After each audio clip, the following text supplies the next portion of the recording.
जय हिंद। मैं Nazish Faraz the local journalist में आपका स्वागत है। साइक्लोन रिमल से जुड़ी कुछ अहम बातें लेकर आपके सामने आया हूं।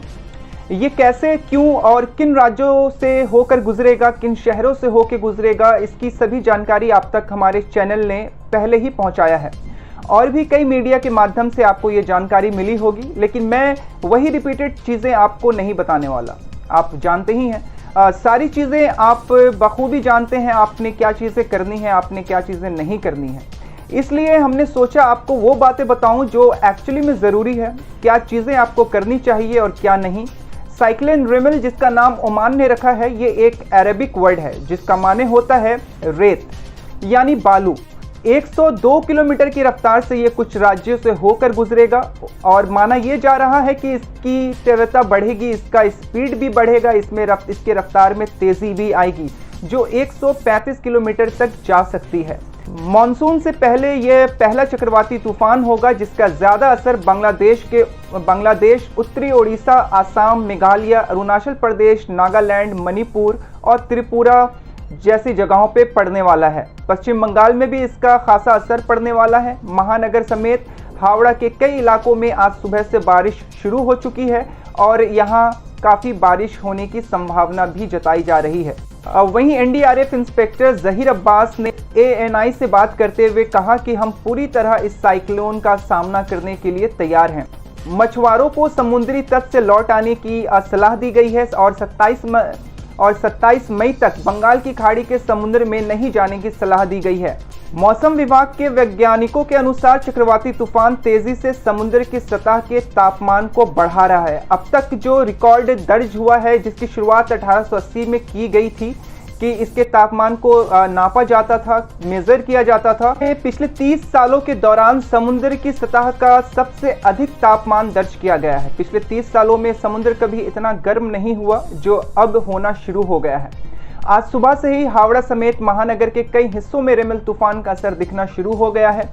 बारिश और हवा चलनी शुरू हो गई है। कोलकाता पुलिस ने हेल्पलाइन नंबर भी जारी किया है।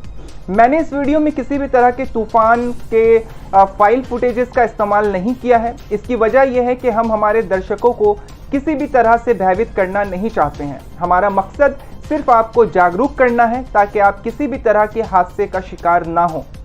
आसान भाषा में अगर आपको बतलाऊं तो तूफान तो आना है, तेज़ बारिश भी होनी है, लेकिन महानगर में तेज़ हवाओं के साथ बहुत तेज़ बारिश होगी या यूं कह लें कि मूसलाधार बारिश होगी। रिमल तूफान तो आना है लेकिन इसका असर कुछ खास राज्यों और शहरों में होगा। हालांकि पश्चिम बंगाल भी इससे असरअंदाज होना है, लेकिन वो यहाँ सिर्फ मूसलाधार बारिश होगी, तेज़ हवाओं के साथ होगी, बादल गरजेंगे, बिजली चमकेगी, काफ़ी तेज़ बारिश होने की संभावना बताई जा रही है।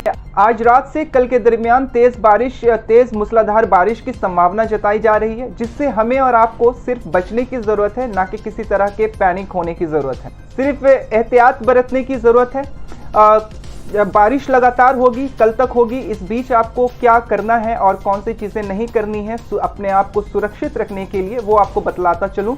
पहला तो ये कि तेज़ बारिश और तूफान के बीच अपने बच्चों को सख्ती के साथ बाहर जाने से मना करें। बच्चे जिद करेंगे लेकिन आप उन्हें बाहर जाने से मना करें, क्योंकि अगर कोई हादसा घट जाता है तो हम और आप बड़ी आसानी से सरकार और प्रशासन को जिम्मेदार ठहरा देते हैं, अपनी जिम्मेदारी को नकारते हुए। तो बहरहाल अगर बच्चे जिद करें तो ये आपकी जिम्मेदारी है कि उनको बाहर जाने से रोकें, वो भी सख्ती के साथ, क्योंकि ये बारिश जो तूफान के शक्ल में होनी है उसका मज़ा उठाना मुश्किल होगा, क्योंकि ये तूफ़ानी बारिश है। और वैसे भी हमारे यहाँ तेज़ हवाओं में अक्सर ऊपर से नीचे चीज़ें उड़कर गिरनी शुरू हो जाती हैं, चाहे वो अंडर कंस्ट्रक्शन बिल्डिंग हो या किसी भी तरह की इमारत हो। चीज़ें हवाओं के दबाव के ज़रिए बाहर उड़कर आनी शुरू हो जाती हैं, जिससे कई हादसे पेश आ चुके हैं।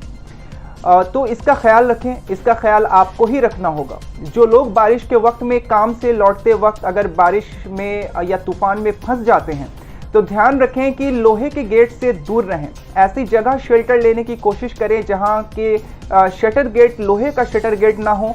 अक्सर हवा में तार टूटकर लटक जाते हैं, जिससे कई हादसे हो चुके हैं। KMC के लैंप पोस्ट से दूर रहें। अंडर कंस्ट्रक्शन बिल्डिंग के आसपास ना रुकें। तेज़ बारिश में ड्राइविंग को अवॉइड करें। कोशिश करें जब तक कि इस तूफ़ान की चेतावनी दी गई है बाहर के गैर ज़रूरी कामों में ना उलझे। सरकार और प्रशासन पूरी तैयारी में है। हो सकता है तेज़ बारिश और हवा के चलते इलेक्ट्रिसिटी कट कर दी जाए, बिजली को कट कर दिया जाए। कई तरह के सेफ्टी प्रिकॉशंस लिए जा सकते हैं सरकार और प्रशासन द्वारा। इसमें हम सभी को उनका सपोर्ट करना होगा। इसलिए सावधान रहें, सतर्क रहें, अपना और अपने परिवार का ध्यान रखें। फिर से हाजिर आऊँगा कुछ खास अहम ज़रूरी खबरों के साथ। तब तक के लिए मुझे दें इजाज़त। देश, दुनिया और राज्य की अन्य खबरों के लिए देखते रहें द लोकल जर्नलिस्ट। धन्यवाद। मैं नाजिश फराज।